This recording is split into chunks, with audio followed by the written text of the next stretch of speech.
हरिओम. आज मंगळवार 8 जुलै 2025. सद्गुरू ब्रह्मचैतन्य गोंदवलेकर महाराज यांच्या प्रवचनाचा आजचा हा भाग.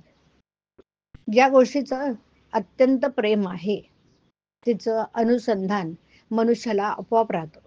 आणि म्हणूनच सद्गुरू ब्रह्मचैतन्य गोंदवलेकर महाराज सांगतात की भगवंताचं अनुसंधान कसं ठेवावं.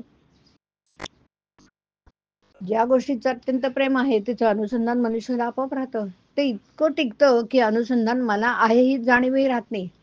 अनुसंधान ठेवतो असं म्हणताना मी त्याच्याहून वेगळा असतो. आणि प्रेमाचं जे अनुसंधान असतं तिथे मी एक जीवच होतो. आपण कितीही गडबडीत असलो तरी वाटेने जात असताना आपल्या नावाने कोणी हाक मारली की आपण वळून पाहतो. हे आपलं अनुसंधान आहे. कारण या देहावर आपलं इतकं प्रेम आहे की मी त्याच्याहून वेगळा नाहीच.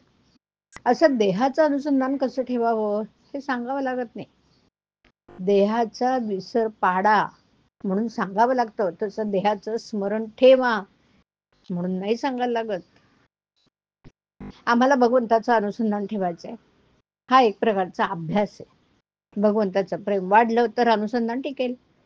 परीक्षा पास होण्याकरता जसा अभ्यास करावा लागतो तसं भगवंताचं प्रेम वाढवण्याकरता अभ्यास करणं जरुरीच आहे.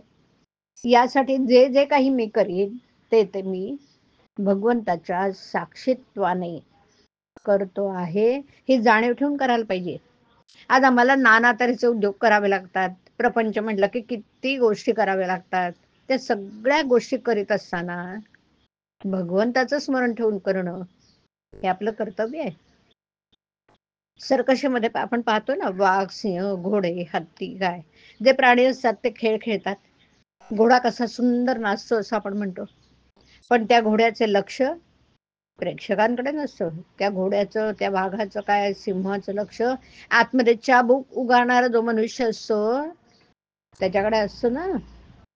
प्रेक्षक काय म्हणतील ते तो प्राणी पाहत नाही आणि आपण काय करतो, भगवंत काय म्हणेल हे पाहतच नाही. जग काय म्हणेल हे पाहतो. हे जर आम्ही सोडलं ना तर भगवंताला काय हवं आहे ते आम्हाला बरोबर कळेल. भगवंताचं स्मरण ठेवून कर्म केल्याने त्याला काय हवं तेच आमच्या हातून घडेल.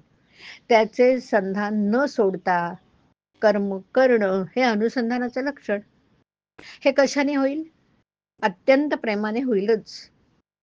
एक बाई नुकतीच बाळंत होऊन सासरी आल्यावर तिचं मूल पाण्यात निजवलं आणि मागच्या परसामध्ये ती भांडी घाशीत होती. ते मूल थोडस कुठे रडलं. घरात पुष्कळ माणसं होती, कोणाला ऐकू नाही गेलं. ती पोरगी मात्र धावतच पाण्यापाशी आली आणि मूल उठलेलं दिसतंय असं म्हणाले. काम करताना तिचे कान जसे पाण्याकडे होते तसे प्रपंच करताना आपलं लक्ष मात्र भगवंताकडे असलं पाहिजे.